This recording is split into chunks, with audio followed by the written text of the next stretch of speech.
살아계신 주님의 이름을 높여드립니다. 제가 기도하는데 하나님, 우리 선한 목자 되신 주님께서 우리 오늘 이 예배에 나오신 여러분들 한 분 한 분 말씀에 넉넉하고도 푸른 초장으로 인도하여 주옵소서. 여러분들에게 그렇게 기도하고, 또 저도 저 자신을 위해 주님, 저는 십자가 뒤에 감추어 주시옵시고 부활하신 주님께서 오늘 대신 말씀하여 주시기를 소망합니다. 저는 오늘 로마서 강의 14번째, 서론까지 치면 15번째인데 오늘 이 본문을 가지고 6절 뒤에 보니까 뭐라고 나오냐면, 우리가 다시는 죄에게 뭐 하지 아니한다고요? 종노릇 하지 않는다. 그래서 오늘 설교 제목을 죄에게 종노릇 죄에게 종노릇, 한 번 더, 죄에게 종노릇. 제가 청년 시절에 제가 말씀을 가지고 구원의 확신을 하고 또 제가 주님 앞에 헌신을 하는데, 로마서 5장, 6장, 7장, 8장 이 4장이 저에게는 결정적이었고, 또 지난번 우리가 은혜가 죄를 압도해야 한다는 로마서 5장까지 이 말씀 가지고 이제 제가 구원의 확신을 하게 되고, 오늘 6장부터 이제 소위 성화의 과정이 나오는데, 로마서의 제2막이 시작이 되는 거예요. 오늘 6장부터. 그래서 6장의 이 말씀 한 절 한 절이 저에게는, 오늘 본문은 막 말씀이 막 튀어나와 가지고 저를 그냥 깨닫게 하고, 막 어떤 섬광처럼 어떤 그런 어떤 깨달음을 주시고 또 은혜를 주시고, 또 부족하지만 또 죄를 이길 수 있는 능력도 받도록 하나님이 은혜 주신 줄 믿습니다. 그래서 저에게도 그런 은혜를 주셨다면, 여러분들 오늘 이 말씀 한 절 한 절이 튀어나와 가지고 여러분들에게 꼭 필요한 정말 영혼의 나침반을 오늘 여러분 체험하기를 간절히 바랍니다. 이 말씀이 제게는 얼마나 좋았는지 너무 감사해 가지고, 만입이 내게 있으면 그 입 다 가지고 내 구주 주시는 종을 늘 찬송하는데, 만입이 할 때 그 만 개의 입, 10,000 mouth 이렇게 해가지고 이 만 개의 입이 있다 하더라도 오늘 이 받은 은혜가 너무 크다 이렇게 생각하고, 4절에 보면 내 죄의 권세 깨뜨려 그 결박 푸시고 그 추한 마음을 비로소 곧 성케 하셨는데, 내 죄의 권세를 깨뜨린다. 그래서 예수 믿고 난 다음에 주님을 닮아가야 되고 더 거룩한 삶을 살아야 되는데, 막 거룩한 삶을 사는 게 막 내 노력과 내 헌신과 내 수양과 막 이것도 필요하지만, 진짜 중요한 것이 뭐냐, 이 주님을 닮아가는 제일 키가 뭐냐면 내 죄의 권세를 깨뜨리는 것이구나, 죄에게 종노릇하는 것이 처리되는 것이구나, 그리고 죄에 대해서는 죽은 자로 여기는 것이구나, 이걸 깨닫고 제가 이 찬송을 하면서 너무 감사한, 이 찬송은 내 죄의 권세 깨뜨려 그 결박 푸시고 할 때 찰스 웨슬레라고, 이 찬송을 영국의 그 요한 웨슬레 두 형제인데, 그 두 형제가 이런 찬송을 하고 홀리 클럽을 만들고, 그 다음에 영국이 살아갈 길은 죄의 문제를 해결하는 것이다라고 방향을 잡고 난 다음에, 나라가 제대로 되려면 인간들에게 있는 이 죄의 결박, 죄의 종노릇, 죄의 문제를 해결해야 한다. 그래서 영국은 명예혁명이 일어나고 그런 피를 흘리지 않았어요. 나중에 스폴전 목사님이 나오고, 동시대에 또 허슨 텔러가 나오고, 동시대에 조지 뮬러가 나오고, 이렇게 해서 그 대영 제국은 그야말로 그 당시에 세계 최고의 복음 전하는 나라가 되었고, 해가 지지 않는 나라가 된 줄로 믿습니다. 그래서 저는 오늘 이 말씀을 준비하면서, 하나님 아버지, 나라가 복잡하고 어려운 거 많이 있는데 대한민국에 있는 성도들이라도 오늘 여기 있는 말씀처럼 우리는 죄의 종노릇 하면 됩니까? 안 됩니까? 안 됩니다. 또 뭐예요? 아니 되옵나이다. 이걸 우리 한국교회 성도들이 똑바로 확인하고, 또 대한민국에 있는 살아가는 모든 이 대한민국 백성들이 죄의 권세를 깨뜨리는 것, 죄의 종노릇 하지 않는 것, 죄에 대해서 죽은 자로 여기는 것, 이거 제대로 하면 하나님은 우리나라를 세워주시고 이거 오늘 제대로 처리하면 필요하면 주님이 이 나라 복음 통일도 주실 것이고, 우리나라가 이 진영 간의 이 처절한 갈등도 주님이 해결해 주시리라고 믿는 것이에요.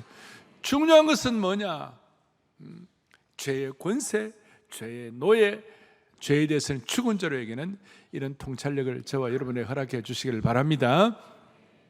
1장부터 5장까지 본문은 칭의에 대한 것이고, 여러분, 칭의는 우리가 의롭다움을 받는 것인데, 칭의는 보혈복음, 예수님의 피의 복음으로 칭의를 얻는 것입니다. 맞습니까? 여기는 인간의 행위가 들어갈 틈새가 없어요. 그건 주님이 다 하신 거예요. 그리고 이 칭의는 단회적 사건이에요. 그런데 이제 이 칭의를 받은 사람들이 우리가 살아가야 될 거 아니에요. 구원받은 자가 매일매일 삶의 여정을 걸어가야 될 거 아니에요. 그래서 이렇게 비유할 수가 있습니다. 결혼식이 칭의예요. 여러분, 결혼식 칭의예요. 결혼 선포를 하고, 그 다음에 뭐 또 선서하잖아요. 머리가 팥뿌리가 되도록, 그 다음 내가 뭐 그렇게 이 아내를 사랑하며 아내를 함께 죽을 때까지 같이 가겠느냐?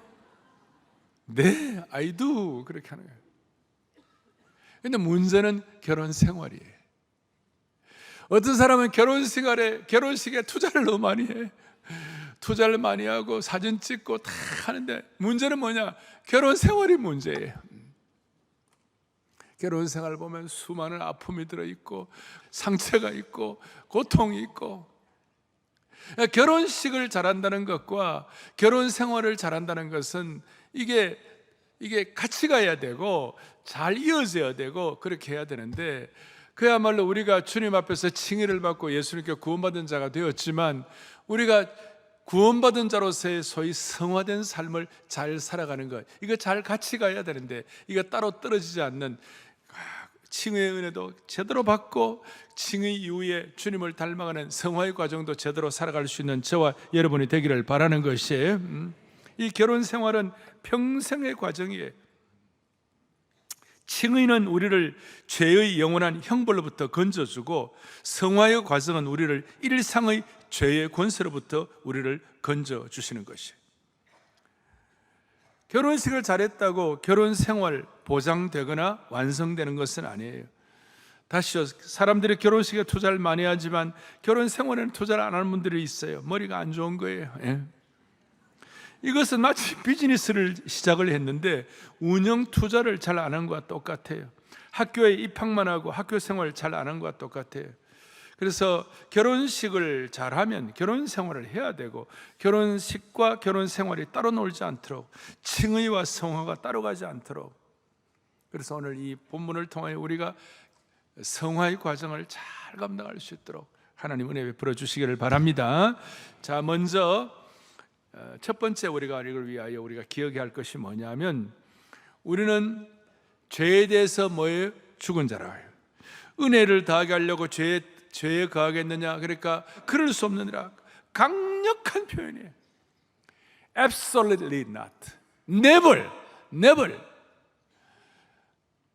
그럴 수 없느니라. 영남말로 치아뿌라마, 치아라마.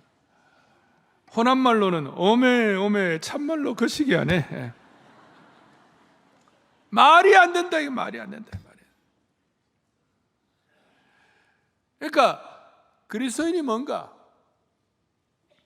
그리스도인에 대해서 정의를 하죠. 그리스도인에 대해서 그리스도인이라는 사람이 예수님을 주로 모시고 사는 사람이다. 뭐 그리스도인은 뭐 우리가 삶의 가치관이 변하는 사람이 다 있지만, 그리스도인에 대한 정의를 하나를 딱 내리면요, 죄에 대해서 죽은 자예요.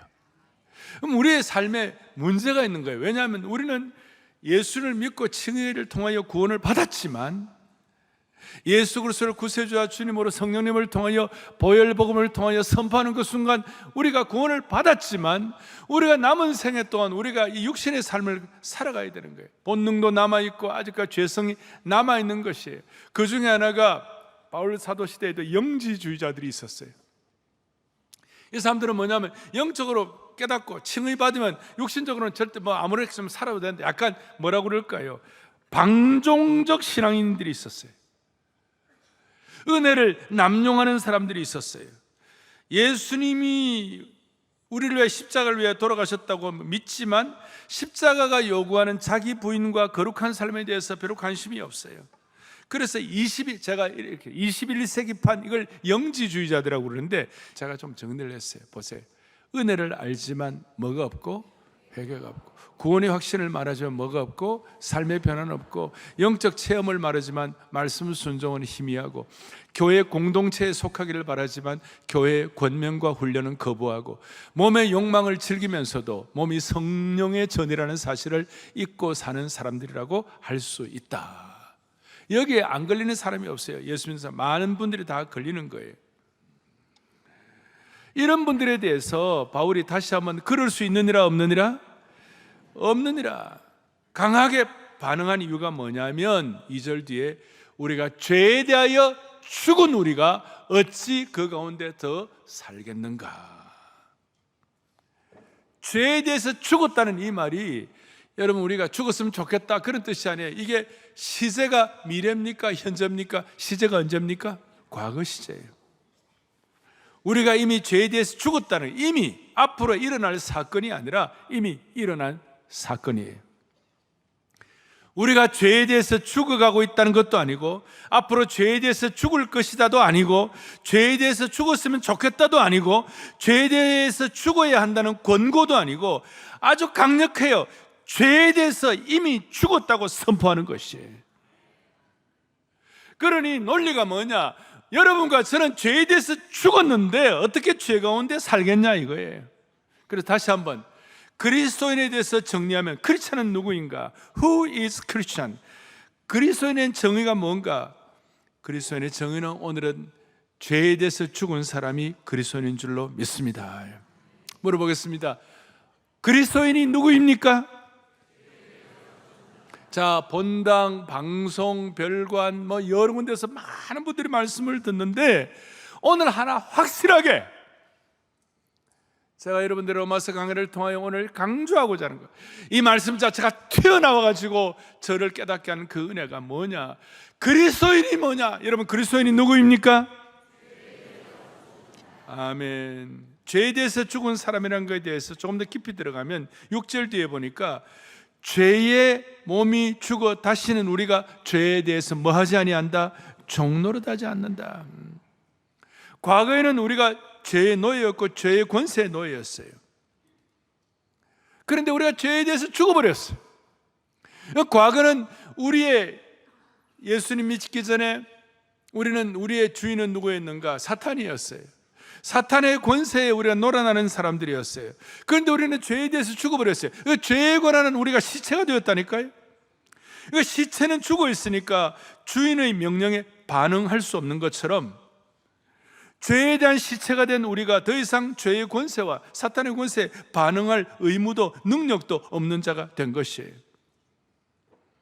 그리고 이 죄에 대해서 죽은 상태를 우리 옛사람이 예수와 함께 십자가에 못 박혔다고 설명하고 있어요. 옛사람은 죄의 노예 상태에 있던 사람들, 과거에 우리 자신이 옛자아에, 옛 생각과 행동과 세상 방식에 사로잡혔던 옛자아예요. 이 옛자아가 죽은 자가 되었어요. 그리고 새로운 주인을 만났다. 예수님과 함께 다시 살아나서 우리는 before와 after가 완전히 바뀌게 된 줄로 믿습니다. 그러니까 말할 수 있어요. 죄에 대해서 죽었다는 말은 죄에 대해서 장례식을 치루었다. 이것은 우리가 죄에 대한 유혹을 느끼지 않는다고 말하는 거나, 우리가 육신의 본성이 남아있으니까 죄의 유혹이 있어요. 그렇지만 더 이상 죄가 우리의 주인이 아니라는 것을 믿으셔야 되는 것이에요. 그래서 저는 청년 시절에 이 은혜를 깨닫고, 내가 이제 죄의 노예가 아니라 주인이 바뀌었기 때문에 유혹이 들 때마다 죄야! 놀랬죠? 죄야! 너는 더 이상 내 주인이 아니야. 내 젊음의 욕망아, 그 강하긴 하지만 젊음의 욕망아, 너는 더 이상 내 주인이 아니야. 나는 죄에 대해서 장례식을 치른 거야. 나는 죄에 대해서 죽었기 때문이야. 그런데 많은 그리스도인들이 죄에 대해 죽어야 되는데 양다리를 걸치고 있는 거야. 세상과 양다리를 걸치고 있는 거예요. 그러니까 이 양다리를 걸치고 있는 사람은 마치 어떤 뜻인가 하면요, 장례식을 치르고 관을 덮었어요. 그런데 죄에 대해서 죽어야 되는데 예수 믿고 죄에 대해서 안 죽으면 무슨 일 벌이냐, 장례식 치르고 관을 덮었는데 다시 관 뚜껑을 열고 다시 나오는 거예요. 관 뚜껑을 열고 다시 나오는 거예요. 예전에 비참하게 살던 그 집으로 다시 돌아가는 거예요. 이것은 새 사람 된 성도의, 승의를 받은 성도의 정체성과 맞지 않아요. 죄는 더 이상 저와 여러분의 고향이 아닌 줄 믿습니다. 더 이상 나의 주인이 아니에요. 죽은 사람이 다시 옛날 집으로 돌아가 살 수 없듯이 그리스도인들은 더 이상 죄의 옛날 집에 돌아가 살 수가 없어요. 우리가 죄 때문에 넘어질 수가 있어요, 어떨 때. 그렇지만 넘어질 수는 있지만 죄 가운데 눕는다든지 죄와 지속적으로 타협을 한다든지 죄의 집에서 계속 살 수는 없는 거예요. 이건 마치 쓰레기를 분리수거해 놓고 쓰레기통에 다 버렸는데 다시 쓰레기통에 가고 분리수거한 거 다시 갖고 와가지고 안방에다가 모셔놓고, 안방에 모셔, 똑같아. 그리고 죄에 대해서 죽은 자, 죄에 대해서 장례식을 치른 사람에게 나타나는 아주 공통적인 현상 하나 있는데 그것이 뭐냐, 양다리 걸치고 여러분 죄를 지으면 행복하지가 않아요. 잠시 죄악의 낙이라는 것도 있긴 하지만 그러나 그것도 아니에요. 여러분 죄를 지으면 기쁘고 감사하고 찬양해요? 죄를 지으면 행복하십니까? 아니에요. 진짜 하나님의 백성이 되면 죄에 대한 장례식을 하면 잠시 죄를 지을 수도 있고 자빠질 수도 있지만 오래가지 못해요. 왜? 행복하지 않기 때문에. 죄의 종노릇하는 것이 예수님께 주소 옮긴 사람에게는 너무나 상극이기 때문에 기쁘지가 않아요. 그래서 한때 만족을 주던 것이 만족이 안 돼요. 옛날에는 화를 내면 속이 시원했지만, 옛날에는 결혼하고 난 다음에 결혼 생활 가운데 마음에 안 들어 밥상 던지면 속이 시원했지만, 물론 그거 던져놓고 나중에 또 다시 청소하고 줍는다고 고생 많이 하지만, 그러나 이제는 화를 내면 마음이 찜찜해. 그래 오래가지 못해. 미안하다 그러고. 옛날에는 내 이름이 나오고 내 프라이드를 높이고 높은 자리에 앉고 막 자기를 내세우면 옛날에는 뿌듯했지만 진짜 예수 믿는 사람은 그게 그렇게 좋지가 않아요. 뭐야? 라이프 스타일이 바뀌었어요. 우리는 예수님 믿고 하나님의 자녀가 되는 새로운 정체성을 가졌기 때문에 죄의 누더기를 벗고 왕자의 예복을 입은 분들인 줄로 믿습니다. 제 얘기가 아니에요. 이사야 61장에 보니까 내 영혼이 나의 하나님으로부터 말미암아 즐거워하려니 이는 그가 구원의 옷을 내게 입혀 주셨다. 여러분과 저는 죄의 옷이 불편해. 우리는 구원의 옷, 새로운 예복을 입게 해주신 주님을 찬양하는 것입니다. 하나님의 자녀는 구원의 예복을 입고 왕의 잔치에 참여하는 사람처럼 그런 하나님의 자녀가 된 거예요. 그런데 왕자의 옷을 입고 다시 죄의 진흙탕에 들어가면 재밌겠냐고. 옷이 더러워지면 몸과 마음이 행복할 수가 있겠냐고요. 이런 뜻이에요. 제가 결혼식과 결혼 생활이 다르다고 그랬죠. 그런데 결혼식 날 신부가 눈부신 하얀 웨딩드레스를 입었어요. 그런데 예식장에 들어가기 전에 신부가 밖에 있는 진흙탕을 보고 이렇게 말해요. 진흙탕이 막 있는데 잠깐만요. 저 진흙탕에서 한번 뒹굴고 올게요. 재밌을 것 같다고. 여러분 결혼식에 하얀 예복을 입고 진흙탕에서 뒹굴며 즐거워하는 신부가 어디 있겠어요? 마찬가지로 우리는 그리스도로 옷 입은 사람들이 죄의 진흙탕에서는 결코 행복할 수가 없는 것이에요. 그래서 우리 첫 번째 생각할 것은 우리는 죄에 대해서 우리는 종노릇 하지 않아요. 죄에 대해서 죽은 자인 줄로 믿습니다. 이게 그리스도인의 정체성이에요. 그럼 두 번째로 죄에 대해서 죽은 자는 어떤 일이 일어나는가? 주님과 연합이 되는 것이에요. 주님과 뭐가 된다고요? 연합. 3절 보니까 예수님과 합하여 세례를, 연합하여 우리가 세례를 받은 우리. 세례는 단순히 물 세례 정도가 아니라 성령의 세례를 받고 성령의 능력을 받으면 우리가 한 몸이 되고 한 연합이 되었다. 이 연합이란 말은 어떤 뜻인가? 가지를 다른 나무 접붙인다는 뜻이에요. 가지가 접붙여지면 나무 줄기의 생명이 가지에 흘러들어가네. 그래서 결국은 접붙임된 가지가 본래 가지와 구별이 안 될 정도로 생명이 완전히 공유되는 줄로 믿습니다. 이것이 바울이 우리가 주님과 연합, 주님과의 결속을 묘사하는 것이에요. 주님의 생명이 내 생명이 된 것이에요. 이런 연합을 통하여 우리가 새로운 정체성을 갖게 되고 새로운 능력을 받았어요. 여기서 세상 사람들이 알지 못하는 행복과 기쁨이 나오게 되는 겁니다. 이 로마서를 전 세계 이제 교회사를 보면 로마서의 주석을 잘 쓴 분 중에 한 분이 마르틴 루터예요. 마르틴 루터 자체가 오직 의인 믿음으로 살리라 그거 갖고 이제 종교를 했으니까, 마르틴 루터는 오늘 이 본문의 연합에 대해서 뭐라고 설명하느냐? 우리에게 있는 모든 부정적인 것은 다 예수님께로 돌려지게 되고, 예수님께 있는 모든 긍정적인 것은 다 우리에게 돌아왔는 줄 믿습니다.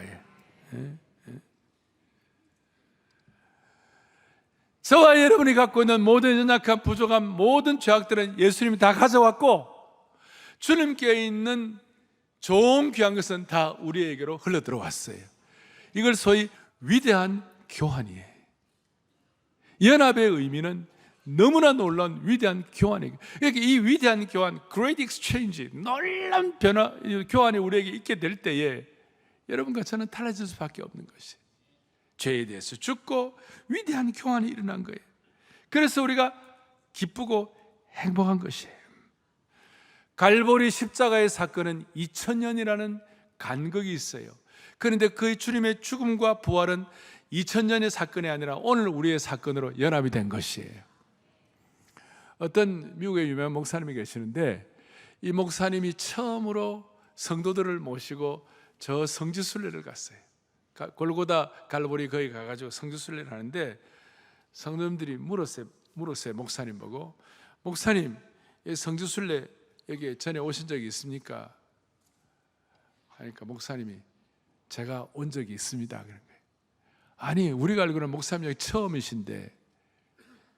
그러니까 목사님은 저는요 2000년 전에 왔습니다 그랬어요. 여기 중요한 의미가 담겨 있는 거예요. 연합은 예수님의 골고다의 십자가와 부활의 능력이 지금 경험된 것입니다.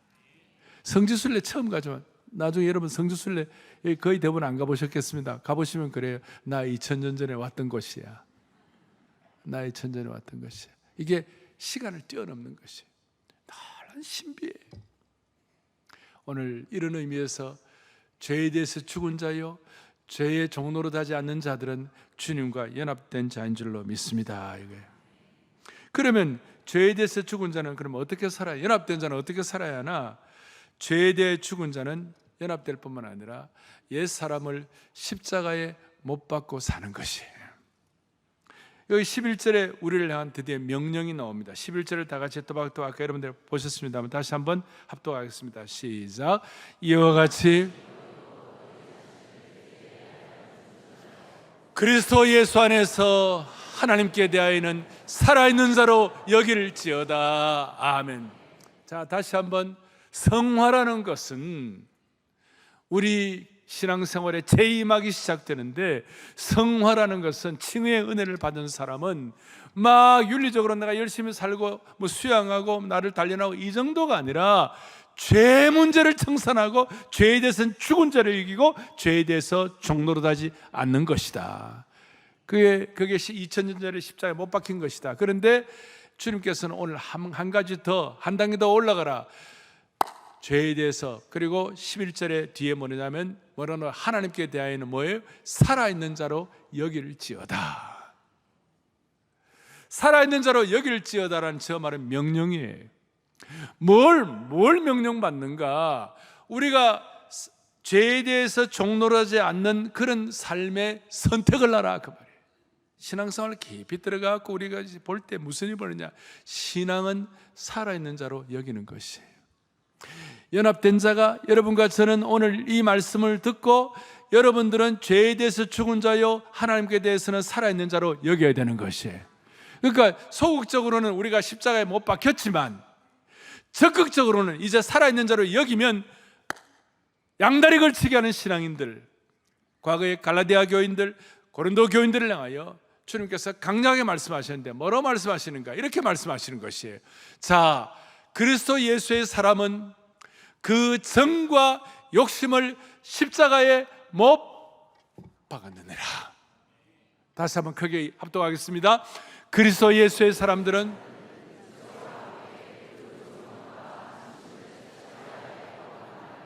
아멘.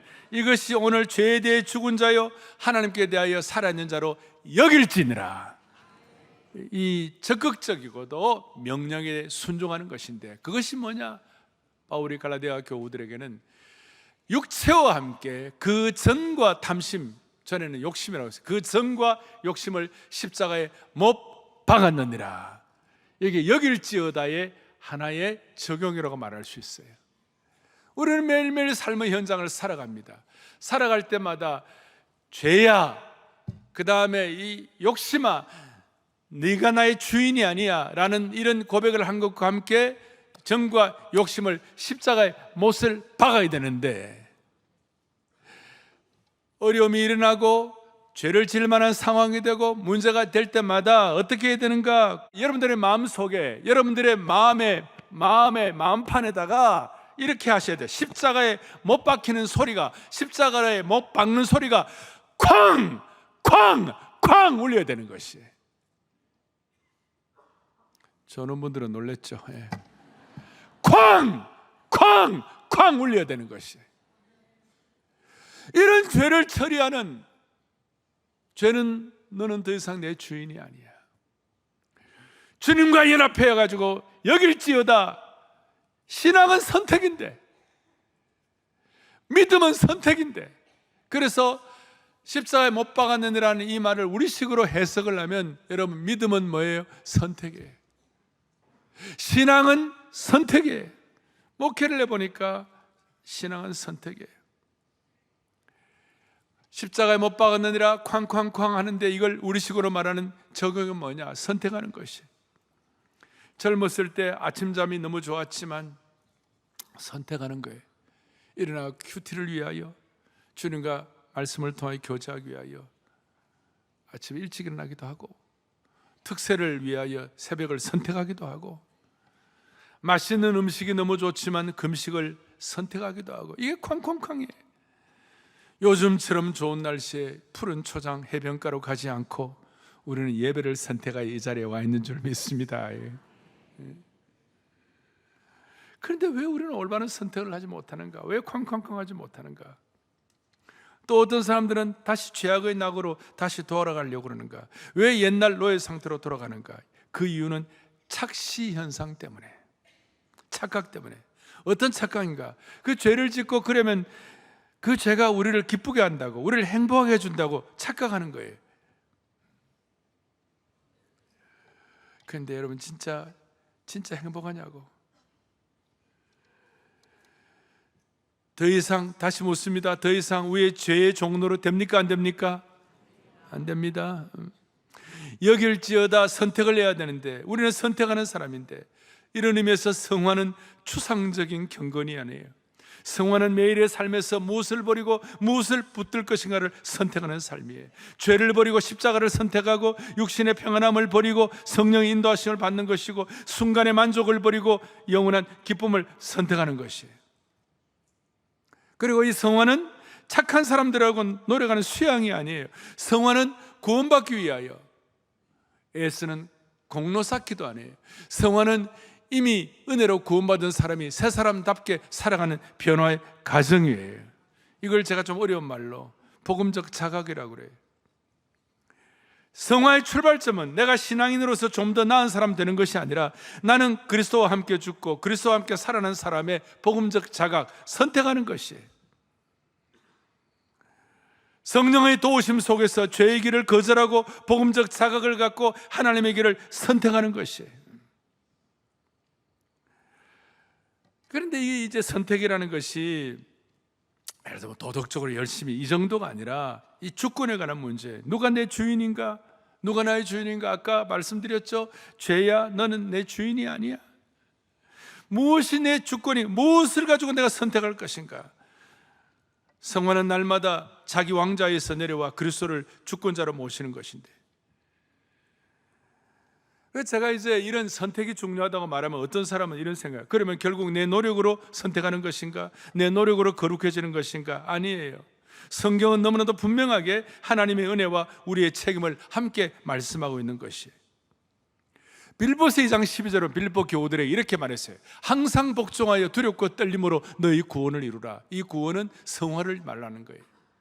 두렵고 떨림으로 우리가 선택하고 내가 죄의 종이 아니라는 것 자각하고 이런 거 다 하고 구원을 이루지만, 사실은 성화를 과정을 이루지만 사실은 13절이 중요한 거예요. 무슨 일이 벌어지는가? 13절 다 함께 보겠습니다. 너희 안에서 행하신 이는 하나님이시니 자기의 기쁘신 뜻을 위하여 너희에게 소원을 두고 행하게 하시나니. 할렐루야. 우리가 도덕적으로 무슨 우리가 윤리적으로 애쓰는 그 정도가 아니에요. 결국은 성화는 뭐냐면 우리 속에 주님께서 소원을 두고 계신다는 것을 깨닫는 것이에요. 하나님이 자기의 기쁘신 뜻을 위하여 우리에게 소원을 두고 행하게 하시는 것이에요. 그러니까 우리가 선택을 하지만 선택의 깊은 뿌리에는 하나님이 주시는 소원이 있다는 것입니다. 따라서 제가 이렇게 해서 성화의 취사 선택은 자기 의를 쌓는 율법적 행위가 아니라 은혜 받은 자의 거룩한 응답이 되는 것입니다. 좀 어렵긴 하지만 이런 뜻이에요. 주님이 나를 살리셨으니 나는 더 이상 죄를 선택하지 않겠다.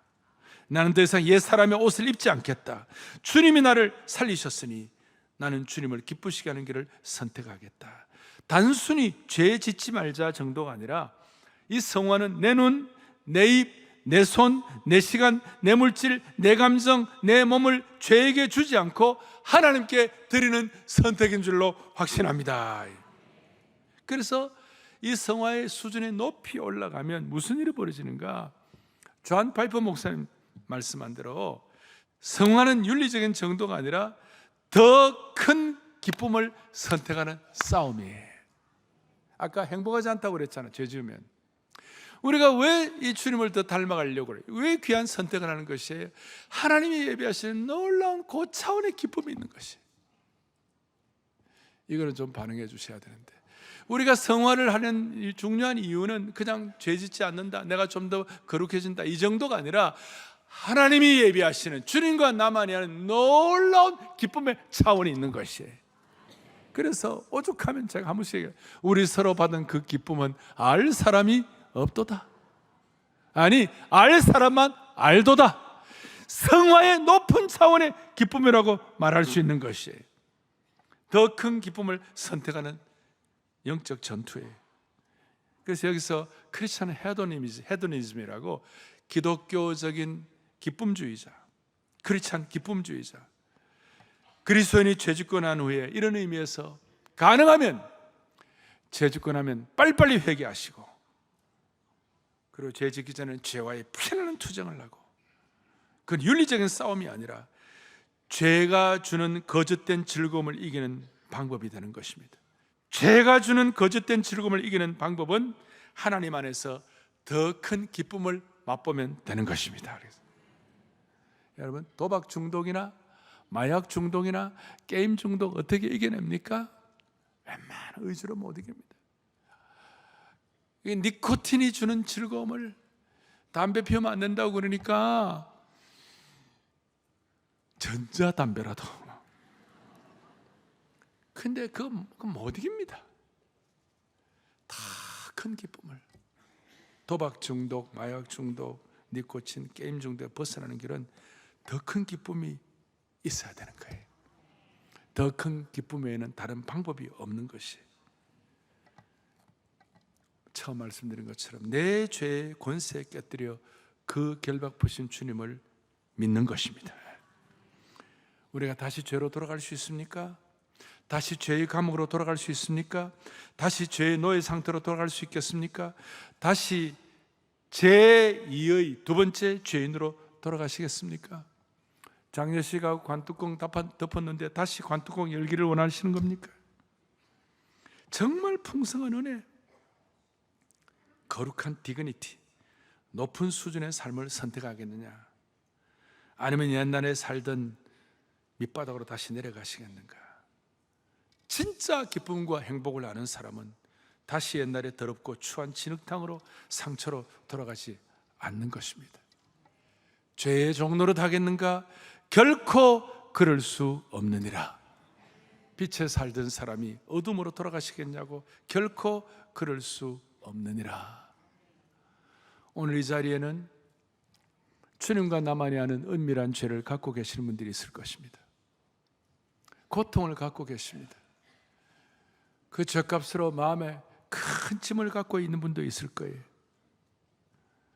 오늘 그 문제를 나는 더 이상 죄의 노예가 되지 않겠다, 죄의 종로로 하지 않겠다, 나는 죄의 장례식을 치른 사람이다, 이렇게 선포하고 그 문제를 처리하는 은혜가 있기를 원합니다.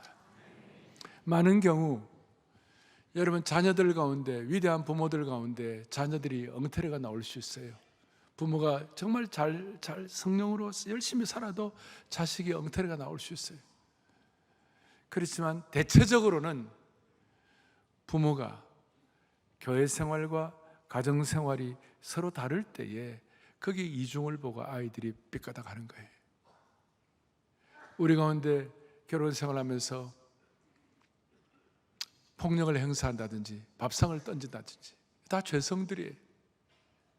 그리고 아내들은 남편들의 과거의 잘못을 계속 반추해내고 경상도 말로 틈만 나면 깔짓 듣고 계속 그걸 갖고 와가지고 계속 공격을 하고